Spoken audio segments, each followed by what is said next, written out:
So we're walking, okay? Right after this handshake, Bron turns around and goes, yo.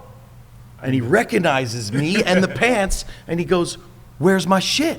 And I'm like, and Bieber's like looking at Bron, he's looking at me, and I'm like, I sent it to Nike headquarters in Portland because you were in Paris 2 days ago.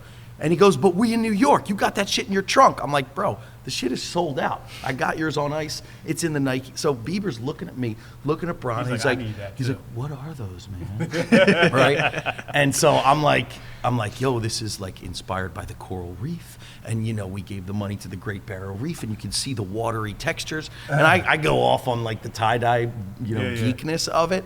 And he was like, man, like me and Haley were scuba diving in, blah, blah, blah. He was like, I need those.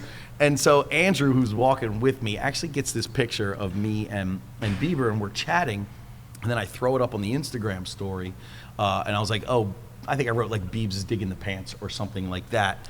And within a few minutes, somebody hit me up from Urban, was like, I know his stylist. Does he really like the pants? I'm like, oh no, legit. I was like, I'm gonna try to get him a pair. Yeah. That's how it works. Within 2 minutes, I'm like messaging his stylist. She's like, he's staying at the Langham Hotel. Here's this. Bang. We had a sweatsuit that was too big, but it was the only thing that was left, and you could put in a Justin Bieber lapstone tie-dye. You could see this. I would think 9 out of 10 people think that's The Weeknd walking behind.